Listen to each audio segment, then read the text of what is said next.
Hermanos de la Esperanza en la ciudad de Barranca, el Señor les bendiga en esta noche.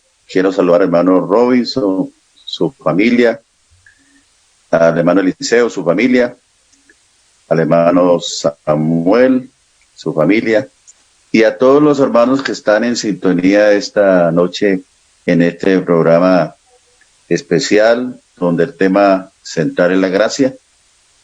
Quiero contarles que para mí es un privilegio, un honor poder llegar a sus hogares con un saludo cristiano en medio de esta pandemia que vivimos, pero como la Iglesia universalmente confiando en que Dios nos seguirá guardando y nos ayudará a salir adelante triunfantes, porque siempre lo ha hecho a través de la historia de la Iglesia en todo el mundo. Él ha sacado a la Iglesia siempre adelante. Esperamos que vengan días mejores y, como siempre lo cantamos y lo decimos, el día en que se romperá el cielo y aparecerá por la Iglesia el deseado de todas las naciones, el que hemos esperado con anhelo y seguimos esperando para que nos lleve a las moradas eternas que Él ha preparado para nosotros. Un saludo muy cordial a todos los que he mencionado, a los que están en sintonía esta noche en cualquier parte de nuestro país y del mundo. Un saludo muy cordial en el nombre del Señor Jesús. Me ha correspondido dentro de esta programación un tema que se ha titulado ¿Cómo se vive en la gracia de Dios? Y entiendo que el hermano Eliseo lleva ahí una temática con algunos invitados, y esta noche pues ese tema que quiero desarrollarlo con todo el temor de Dios y la responsabilidad, esperando que sea útil, sea de edificación para la iglesia allá en esta hermosa ciudad de Barranca.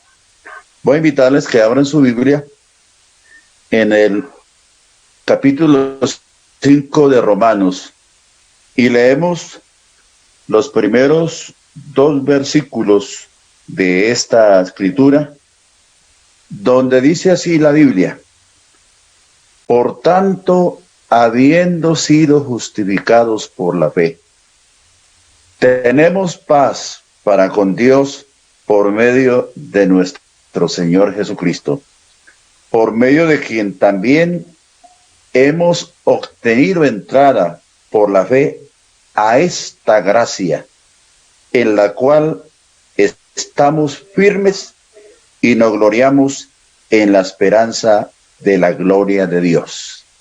Esa es la base bíblica de mi enseñanza en esta noche.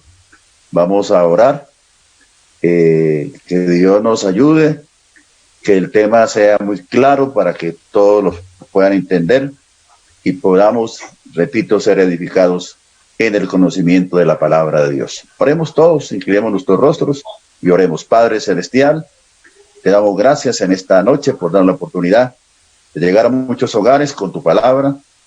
Señor, que las palabras que ha de colocar en mi mente, en mis labios, sean de edificación para la iglesia del Señor. Señor, te agradezco esta oportunidad y con todo temor, Señor, espero que tú me ayudes con tu gracia y unción para poder exponer la palabra y que ella corra y sea glorificada en el nombre de Cristo Jesús. Oramos, amén. Bueno, quiero, hermanos, hacer un esbozo muy general de la gracia. En la Biblia encontramos varios temas que hablan de gracia. Voy a hacer un esbozo muy general para terminar con el tema que me ha correspondido esta noche. Pero en primera instancia quiero hablar de la gracia natural. La gracia natural es la que Dios nos da a todos, como la hermosura, el talento, la habilidad para hacer las cosas. Y encontramos 2 versículos que son muy claves para esto. El primero es en Lucas 2:52, que nos habla y nos dice así: y Jesús crecía en sabiduría y en estatura y en gracia para con Dios y los hombres. Esa gracia es, repito, como la empatía, la habilidad, la hermosura. Uno dice a veces, esa persona tiene gracia para cantar, esa persona tiene gracias para declamar, esa persona tiene gracia para hacer las cosas. Y en los niños es muy natural la gracia. A medida que van creciendo, uno va viendo cosas muy bonitas en los niños, sus primeros pasos, sus primeras palabras, que las aplaudimos, que las celebramos. Y Jesús, dice el evangelista Lucas, que crecía en esa gracia para con Dios y para con los hombres. También el escritor de Eclesiastés nos dice, como otro versículo en este aspecto, que las palabras de la boca del sabio son llenas de gracia, mas los labios del necio causan su propia ruina. Eclesiastés 10:12. O sea que uno oye a veces personas que tienen gracia para hablar. Y los sabios, como dice aquí el Eclesiastés, son llenas de gracia. Uno se queda a veces anonadado oyendo personas que saben hablar, que saben tomar un tema y lo desarrollan con tanta profundidad, tanta altura y tanta gracia que uno queda anonadado. Esa es una gracia que uno encuentra en la Biblia. Hay otro tema de gracia, que es la dispensación de la gracia. La dispensación de la gracia es el periodo desde la cruz del Calvario o desde el nacimiento de la iglesia hasta el arrebatamiento de la iglesia, que llevamos transcurridos 2020 años en nuestro calendario, y que lo llamamos usualmente en la Biblia la dispensación de la gracia. Y valga decir esta noche que muy pronto a cerrarse, y es la oportunidad que Dios le ha dado a los gentiles de alcanzar la salvación provista por Cristo en la cruz del Calvario. El hermano Eliseo lo llamaba la plenitud de los gentiles, porque en la Biblia hay unas doctrinas que son el tiempo de los gentiles, que es desde que Nabucodonosor entró a Jerusalén y la sitió y se llevó los jóvenes, los príncipes a Babilonia, hasta el trono blanco. Es lo que llaman los eruditos el tiempo de los gentiles, pero la plenitud de los gentiles es desde la obra de Cristo en la cruz del Calvario hasta su regreso, que no está muy lejos. Con lo que está aconteciendo, estamos a las puertas de que la puerta de la gracia se cierre, la dispensación de la gracia se cierre y vengan otras dispensaciones. También hay otro tema de gracia en la Biblia, que es el trono de la gracia. Y el trono de la gracia se refiere a la oportunidad que tenemos todos los creyentes de acudir en cualquier momento a un trono de gracia donde Dios está siempre expedito, dispuesto a perdonarnos, a ayudarnos, a socorrernos. Cuando Cristo murió sucedieron 5 cosas: que hubieron las tinieblas, que hubo un terremoto, que algunos de los santos resucitaron, y dentro de esos sucesos hubo uno muy especial, que el velo del templo se rasgó. Y ese velo del templo, cuando se rasga, significa que Cristo entró al santuario, no hecho de mano de hombre, dice el escritor de los Hebreos, sino que entró a los mismos cielos, no con sangre ajena, sino con su propia sangre. Y abrió una puerta, abrió un camino y dispuso un trono para que todos nosotros, cuando tengamos una necesidad grande, acudamos a ese trono de la gracia. Y dice Hebreos, en el capítulo 4, versos 15 y 16, porque no tenemos un sacerdote que no pueda compadecerse de nuestra debilidad, sino uno que fue tentado en todo según nuestra semejanza, pero sin pecado. Acerquémonos pues confiadamente al trono de la gracia para alcanzar misericordia y hallar gracia para el oportuno socorro. Y creo que nos ha pasado a todos. Cuando hemos tenido nuestras debilidades, hemos fallado, hemos acudido al trono de la gracia y hemos alcanzado el oportuno socorro, la ayuda, y ese trono está siempre dispuesto a toda hora para que nosotros acudamos al trono de la gracia, esperando de Dios el socorro y la ayuda para poder vencer la dificultad de este mundo. Hay otro tema de la gracia, que es la gracia como don de Dios. Cuando yo hablo de la gracia como don de Dios, hablo de las virtudes, de los ministerios que Dios nos ha dado a ciertas personas en la tierra. Cuando Pablo instruía a Timoteo, su hijo amado, le dijo esto en la segunda carta, capítulo 2, verso 1.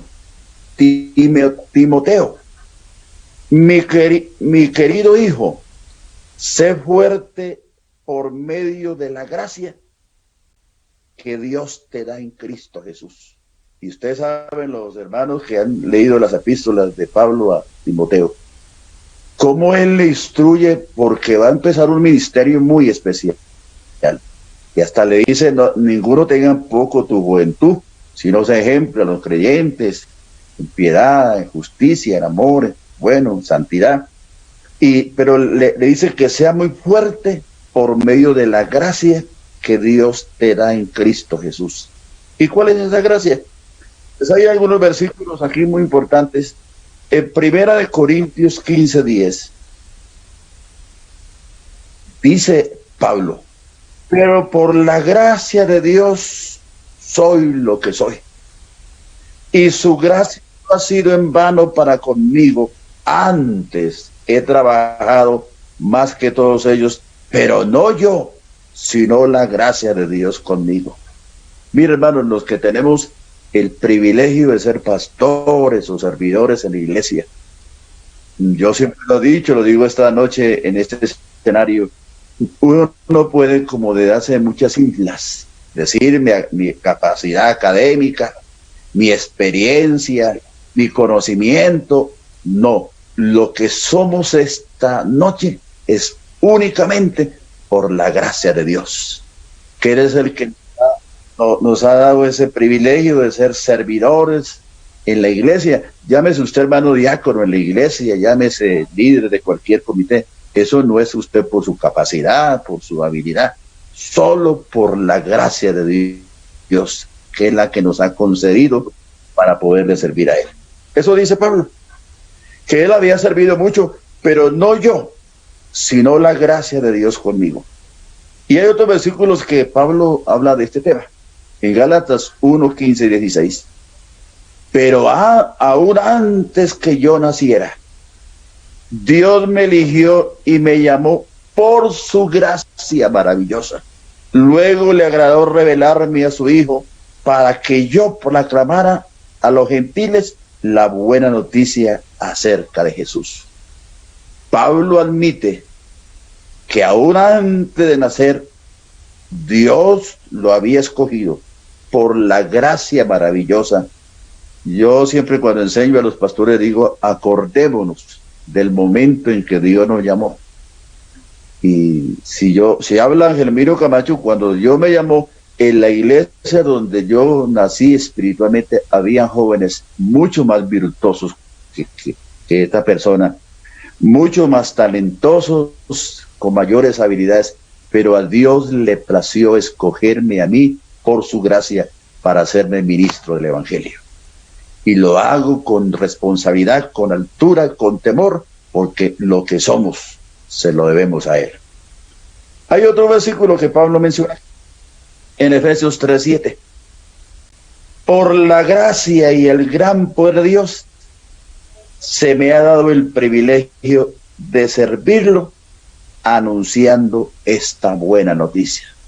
Entonces, Pablo lo que le dice a Timoteo es, permanece en esa gracia. El Señor también describió en San Juan capítulo 15 y dijo que Él era el buen olivo y nosotros los pámpanos. Separado de Él, nada podemos hacer. Yo recuerdo una vez que en la iglesia que administraba, había un grupo de alabanza muy bonito, y me tocó llamarlo una vez a relación porque se estaban saliendo como de la norma. Y me dijo el director del grupo: hermano, es que la iglesia aquí ha crecido es por la alabanza. Y le di pena, pero la iglesia no crece por la alabanza. La alabanza es un adorno. La alabanza ayuda a conectarnos con Dios, pero la iglesia crece es por el poder del Espíritu Santo y la gracia de Dios en medio de los predicadores que anunciamos este evangelio glorioso de Jesucristo. Entonces Pablo dice: por la gracia y el gran poder de Dios se me ha dado el privilegio de servirlo anunciando esta buena noticia. Si hay algo que nos satisface a los predicadores, es saber que Dios está con nosotros en su gracia para ayudarnos y darnos esa empatía que podemos tener con la gente. Esa es la gracia de Dios para con nosotros. También hay otros personajes en la Biblia que tuvieron gracia con Dios, y entre ellos María, la madre de Jesús. En Lucas 1:30-31, el ángel le dijo esto a María: no temas, María, porque has hallado gracia delante de Dios, y vas a concebir en el seno y vas a dar a luz un hijo, a quien podrás por nombre Jesús. Los que hemos leído ese pasaje siempre me encontramos que María se asustó. ¿Cómo que yo voy a tener un hijo si no he conocido varón? Pero el ángel le dijo que había hallado gracia. Y uno se pone a pensar, dentro de miles de señoritas que había en Israel en ese tiempo, María halló gracia y la escogió. Pues no sabemos cómo era su conducta. Me imagino que fue una niña muy linda, muy santa, muy temerosa de Dios, que halló gracia, y Dios la escogió para hacer el vaso donde Él se iba a humanar, a vestirse de carne para poder venir a este planeta Tierra, a vivir con el hombre, a sufrir con el hombre, a morir en la cruz del Calvario y a redimirnos de la condenación y librarnos de las garras del enemigo. Esa niña tenía 17, 18, no sé cuántos años, halló gracia delante de Dios. Que Dios, hermanos, a nosotros, que haya gracia en nosotros, que lo que hagamos, que lo que digamos, que lo que nosotros podamos hacer, haya gracia delante de la presencia del Señor.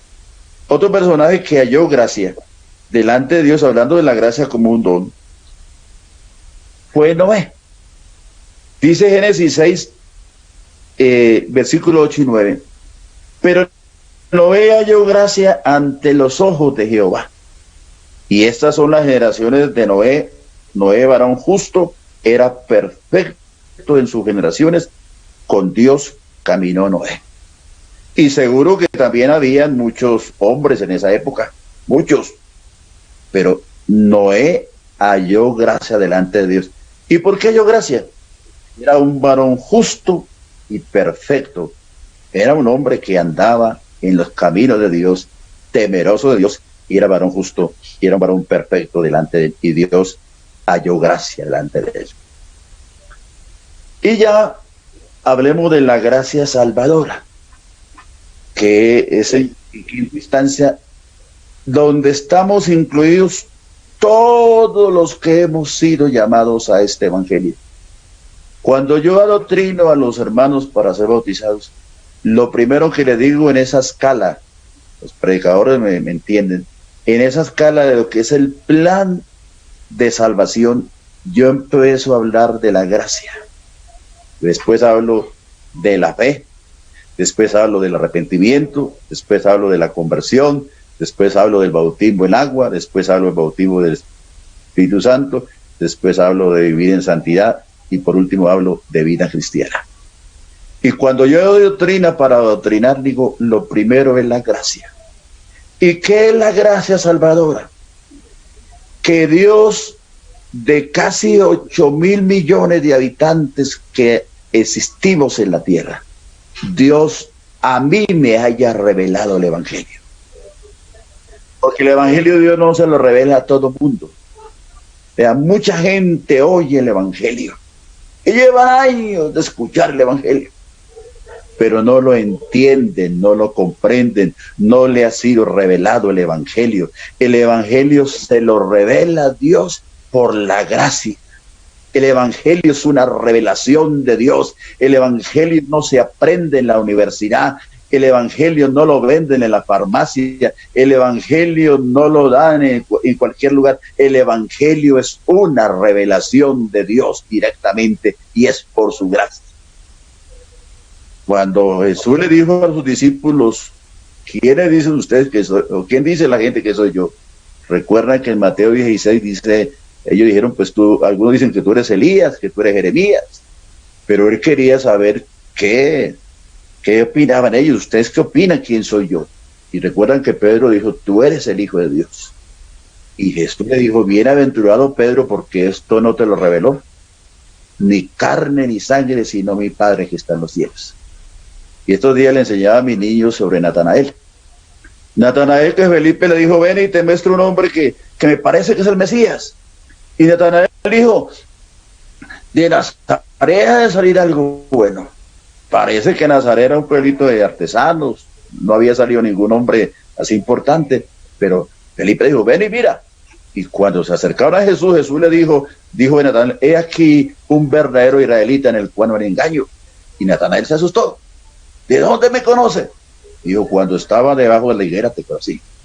Y me parece que Natanael estaba en el desierto solito, y cuando él escuchó eso de Jesús, se le vino una revelación muy grande. Tú eres el Rabí, tú eres el Rey de Israel, tú eres el Hijo del Hombre o el Hijo de Dios. Y Natanael, Jesús también reconoció que esa revelación la había recibido no de los hombres, sino de Dios. Entonces, hermanos, la fe, la gracia salvadora, Dios nos la ha revelado. Esta noche, yo le digo a todos los que me ven y me escuchan en esta noche, considérense privilegiados, honrados por Dios, que Él nos haya revelado este evangelio de la salvación por su gracia, en la cual estamos. Y de aquí no debemos movernos ni un centímetro ni un milímetro. Aquí permaneceremos en esta gracia salvadora hasta el día que el Señor nos llame, sea que nos muramos o que Él venga a llevar la iglesia. Y quiero añadir a este comentario que la revelación suprema de la gracia de Dios se halla en su manifestación en carne. El ministerio y sacrificio propiciatorio del Señor Jesucristo. O sea que en el evangelio, que son las buenas nuevas y que nos habla de la manifestación en carne, nos habla de la vida de Cristo, nos habla de la muerte de Cristo, nos habla de la resurrección de Cristo, nos habla de la venida de Cristo. Ahí está condensado todo lo que es el evangelio. Sabemos que la gracia es el favor inmerecido por el cual Dios rescata al hombre, habilitándolo a una nueva vida, pasando por alto en su paciencia los pecados pasados. La etimología de gracia salvadora, y siempre la hemos estudiado, la hemos enseñado, la hemos escuchado, que es un favor inmerecido. Nosotros no merecíamos esta salvación, pero el Señor ni la merecíamos, ni éramos capaces de nosotros adquirirla, porque la salvación no se compra con oro, con plata o piedras preciosas. Lo escribió el apóstol Pedro. La salvación, el costo de la salvación es la sangre preciosa de Cristo Jesús, preparada antes de la fundación del mundo, pero manifestada en los tiempos posteriores por amor a nosotros. Es un favor inmerecido la gracia salvadora. La gracia, la provisión abundante de amor que Dios hace para aquellos que confían en Él. los que le hemos aceptado, los que le hemos recibido por la fe, es esa provisión abundante del amor de Dios. La gracia no es la respuesta de Dios a nuestros méritos, no. La gracia es el regalo gratis de Dios dado antes que nosotros pudiéramos hacer algo bueno, y nos faculta para hacer cualquier cosa buena. Lo que hacemos ahora de buenas obras, de andar en temor de Dios, de andar en sus caminos, es el resultado de ese cambio, de esa nueva vida que el Señor nos ha regalado. Pero la gracia no es por méritos nuestros, y vamos a mirar por qué. En Romanos 4:4 dice Pablo: porque si Abraham fue justificado por obras, tiene de qué gloriarse, pero no para con Dios. O sea, no le debe nada a Dios. ¿Por qué? ¿Qué dice la Escritura? Creyó Abraham a Dios y le fue contado por justicia. Pero el que obra no se le cuenta el salario como gracia, sino como deuda. Y interpretando este pasaje, en otras palabras, la gracia no es lo que usted obtiene cuando trabaja para alguien, eso es lo que se le debe. Si usted va a trabajar esta semana allá en la petrolera y el día sábado el patrón allá, el jefe, le da un cheque, eso no es un regalo. Usted laboró los 6 días, día de 8 horas, y eso lo deben. La gracia nunca es debida o merecida. Es siempre una bonificación gratis, producto del desbordamiento de la bondad de Dios hacia el pecador. Yo insisto en esta noche, hermanos, sintámonos privilegiados. Si usted ha entendido el Evangelio, si usted ha aceptado al Señor Jesucristo, si usted vive la vida cristiana, esta noche alégrese, gócese con el Señor. Dios lo arropó con su gracia salvadora, y esta noche, si hay algo que el creyente debe tener bien definido, es la salvación. Yo esta noche podía gritarlo a todo Colombia: soy salvo por la gracia de Dios. Y también dice Tito en el capítulo 2, versos 11 y 14: porque la gracia de Dios se ha manifestado trayendo salvación a todos los hombres, enseñándonos que negando la impiedad y los deseos mundanos, vivamos en este mundo sobria, justa y piadosamente, aguardando la esperanza bienaventurada y la manifestación de gloria de nuestro gran Dios y Salvador Jesucristo el Señor. Y Romanos 5:15 vuelve y dice aquí, hablando de lo que decía en relación a Abraham: pero el don no fue como la transgresión, porque si por la transgresión de aquel uno murieron los muchos, abundaron mucho más para los muchos la gracia y el don de Dios por la gracia de un hombre, Jesucristo. Y Pablo en ese capítulo 5 está hablando del primer Adán y el postrer Adán. Que del primer Adán heredamos nosotros el pecado, la muerte y la condenación, pero del postrer Adán de Cristo nosotros recibimos el perdón de nuestros pecados, la vida eterna, la justificación. Y aunque todos pecamos, en Cristo hemos alcanzado el perdón de nuestros pecados. Aunque todos vamos a morir, la muerte para el creyente no es un problema. La muerte para el creyente es una victoria. Eso lo dijo el gran apóstol: para mí el vivir es Cristo y el morir es ganancia. O sea que vivamos o muramos, somos de Él. No hay problema para nosotros. Y en cuanto a la condenación, nosotros no tenemos problema, porque ya lo vimos en el capítulo 5, ninguna condenación hay para los que estamos en Cristo Jesús. O el capítulo 8 de Romanos, ninguna condenación hay para los que están en Cristo Jesús. No los que vivimos conforme a la carne, sino conforme al Espíritu. Y por eso dice Pablo: pero el don no fue como la transgresión, porque si por la transgresión de aquel uno murieron los muchos, si la muerte la heredamos, abundar mucho más para los muchos la gracia y el don de Dios por la gracia de un hombre, Jesucristo.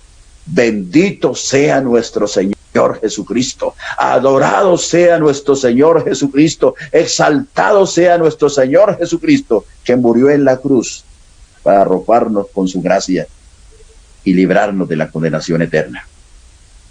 Y hablemos ya para ir finalizando, ¿cómo se vive en la gracia? Después de mirar que hay un tipo de gracia, hay la gracia natural, hay la gracia dispensacional, hay la gracia como don, hay el trono de la gracia, hay la gracia salvadora. ¿Cómo se vive en la gracia salvadora? Pablo, escribiéndole a Timoteo, su segunda carta, verso 1 al 9, dice, quien nos salvó y llamó con llamamiento santo, no conforme a nuestras obras, sino según el propósito tuyo y la gracia que nos fue dada en Cristo Jesús antes de los tiempos de los siglos. Y aquí vuelve el apóstol Pablo a hablar que esa gracia Dios la tenía preparada desde antes del comienzo de los siglos, muchos millones de años atrás, para regalarnos a nosotros, para reunir un pueblo, para congregar un pueblo que es la iglesia que un día se la va a llevar al cielo y que vamos a participar de todos los goces, de las bienaventuranzas, de las bendiciones, de estar en la presencia de Dios en la eternidad. Estos días hablaba con mi hija y me decía, papá, ¿cuántos se van a salvar? Dije, desafortunadamente, no muchos. Porque la Biblia dice que ancho y espacioso es el camino que lleva a la perdición, y muchos son los que andan por ella. Y ancha la puerta que lleva a la condenación, y también muchos entran por ella. Pero angosto y espacioso es el camino que lleva a la vida eterna, y pocos son los que la hallan, y estrecha la puerta. En esta pandemia que estamos viviendo, se van a morir mucha gente. Uno piensa, mucha gente se va a morir sin Dios. Qué pesar. Y también decimos los predicadores, yo creo que el hermano Liceo está de acuerdo conmigo, que tan pronto nos dé la oportunidad de abrir los templos, va a haber una cosecha de almas muy grande, porque va a traer a la iglesia muchos por ahí que están medias pintas, por ahí como resfriados espiritualmente. Yo quiero decirle a los hermanos que me escuchan que está por ahí como desentendido de la salvación del evangelio, corra a arrepentirse, a consagrarse, porque la venida del Señor a las puertas. Y hablando de cómo se vive la vida en la gracia, algunos puntos. Renunciando a los deseos mundanos. Lo hemos oído, lo decimos, a partir de esta pandemia, el mundo va a cambiar, pero ostensiblemente. La economía, la parte social, va a cambiar realmente, pero abruptamente va a cambiar. Y ya no habrá tiempo de uno pensar en planes a largo plazo. Iglesia del Señor, lo que nosotros debemos pensar ahorita es consagrarnos al Señor, dedicarnos a nuestra familia, supervivir en esa tierra. Bueno, que Dios nos dé la manera de supervivir en esta tierra, pero que nos vamos. Y necesitamos renunciar a todo lo que es pecado y consagrar nuestra vida al Señor. A tener una vida equilibrada sin exageraciones, de lo cual es una tendencia de la carne, dispuesta a cegarse por el dinero, la fama y el poder.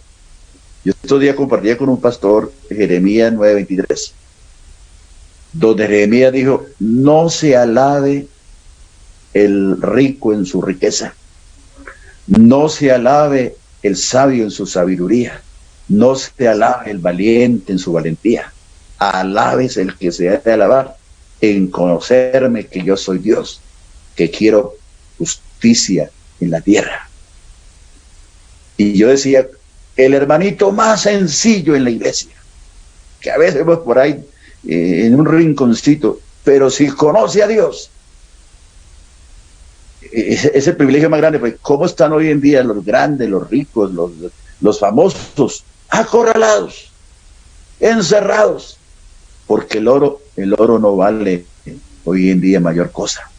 Los yates super lujosos están por ahí cuadrados, los carros de alta gama están por ahí también arrinconados, todo. Aquí el único que tiene existencia por los siglos de los siglos y que vale la pena conocerlo es a Dios.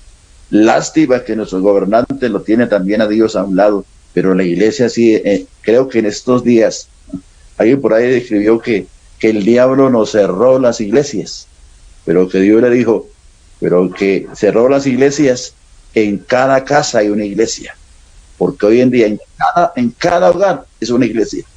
Los hermanos, esta cuarentena nos ha enseñado a hacer los devocionales con mayor prontitud, alabar a Dios, y cada hogar sí es una iglesia. También en esto, a tener como objetivo de esta vida cristiana aquella esperanza bienaventurada. Repito, no hay que pensar en proyectos así a largo plazo. Pues el mundo de pronto se pensará en eso, pero nosotros como iglesia, permanecer en esta gracia y saber que la maletica debemos tenerla lista y que en cualquier momento sonará la trompeta y nos iremos, Señor. También quería decir, una vida justa aplicando pues lo que llaman algunos la regla de oro. Lo que quieran que los hombres hagan con ustedes, así hagan ustedes también con ellos. Y habrá que aplicar la regla de oro en todo lo que hagamos. Dios ha tenido este deseo para con sus redimidos, un pueblo propio, doblemente propio, yo diría triplemente propio, por creación, por redención, porque nos compró y porque un día lo aceptamos como nuestro único Salvador. Y esto último como resultado de su gracia. Dios, en su gracia, ha escogido un pueblo, como dice el apóstol Pablo, para llevarse a una iglesia sin mancha, sin arruga y sin contaminación. Hacer un pueblo celoso de buenas obras es lo propio de un pueblo regenerado. Vamos a seguir siendo celosos de las buenas obras y a nosotros los pastores tocará no alcahuetear el pecado. Yo en mi iglesia de pronto a veces me han tenido como anticuado, porque uno enseña santidad y uno enseña buenos modales en la iglesia, y hoy en día mucho joven por ahí como tirando hacia la izquierda. Pero yo con esto le he dicho, Señor, gracias, porque no he sido el pastor alcahuete. He sido el pastor que le he puesto los puntos sobre las íes y le he dicho a la iglesia, sin santidad nadie verá al Señor. Las obras de la gracia son siempre superiores a las de la ley, y porque se hacen por amor. Ya ustedes saben que estamos en el nuevo pacto, muy superior al primer pacto, con mejores promesas, con una sangre más preciosa. Bueno, permanezcamos en ella. Y nosotros, testigos de la gracia, perdonados por gracia, regenerados por su gracia, para que vivamos como hijos de gracia. Estos días oí un pastor decir algo y yo lo he replicado. Cuando el apóstol habla que debemos ser luminares en el mundo. Y él decía que luminares son como las luminarias de un estadio, que las bombillas tienen no sé cuántos vatios de potencia. Y unas pocas bombillas hacen ver un estadio como de día. Cuando el apóstol habla que el creyente debe ser una luminaria, es que nosotros donde quiera que estemos, seamos una luminaria para el mundo que está alrededor. Que alumbremos con no sé cuántos miles de vatios de luz al mundo que está alrededor. Y sí que lo va a necesitar hoy en día. Que nosotros seamos luminares en el mundo, si estamos en esa gracia. Y yo quisiera ya, para terminar, hermanos, decirles, vivamos en la gracia salvadora. Agradezcámosle a Dios que nos ha llamado.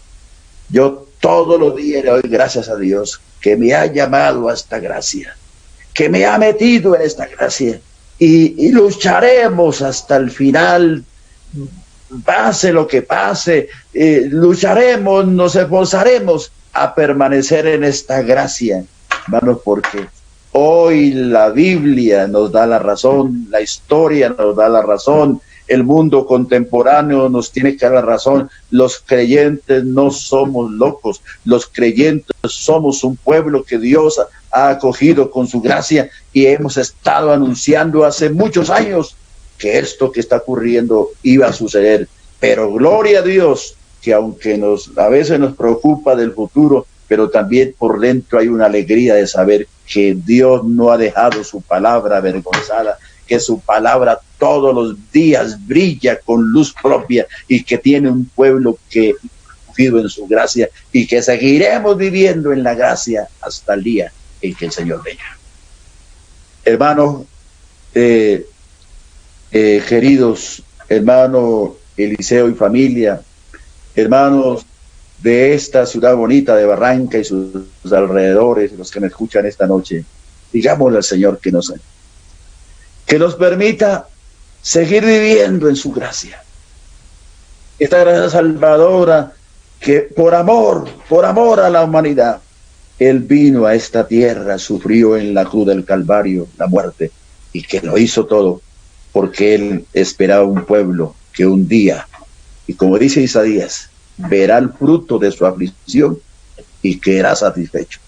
Cuando Él venga por la iglesia y nos vea subir en las nubes a millones de seres humanos, unos que se levantarán de las tumbas que esperan en Él, los que estemos vivos, como dice Pablo, que no precederemos a los que durmieron, sino que juntamente con ellos seremos transformados para recibir al Señor en el aire. Él se gozará de ver un pueblo que saldrá uno de las sepulturas y otro de este planeta Tierra a glorificarle en las nubes y en el cielo por los siglos de los siglos. Oremos, digámosle al Señor que gracias por la gracia y que nos ayude a permanecer y a vivir en esta gracia salvadora, que es un regalo inmerecido, es un favor inmerecido. Inclinemos nuestros rostros y oremos. Padre Celestial, te damos gracias en esta noche por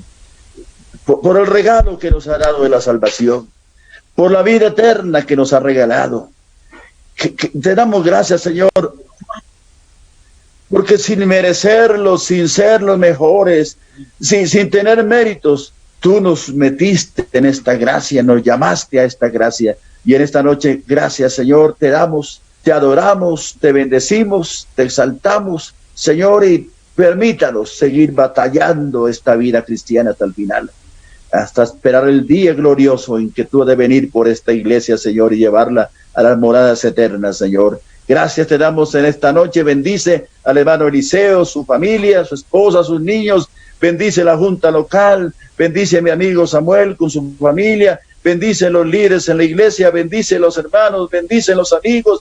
Bendice los simpatizantes. Bendice la ciudad de Barranca. Bendice Colombia. Bendice, Señor, Latinoamérica. Bendice nuestros misioneros, Señor, y bendice el mundo con tu palabra, Señor, y con tu esperanza y con tu salvación. Lo oramos en esta noche en el nombre de Cristo Jesús. Amén, amén y amén. Hermanos, que el Señor les bendiga, que disfruten una buena noche y nos veremos en otra oportunidad. Hermano Ángel Miro, a todos. Hermano Ángel Miro, muchas gracias. La Iglesia de la Esperanza y este servidor a la cabeza, le agradecemos el habernos acompañado, haber aceptado, y de verdad, hermano, Dios, la palabra que le ha dado, nos ha hecho pensar en el maravilloso mundo de la gracia salvadora del Señor. Gracias, hermano Ángel Miro. Mi hijo está ansioso por saludarlo, por eso está aquí. Él quiere saludarle.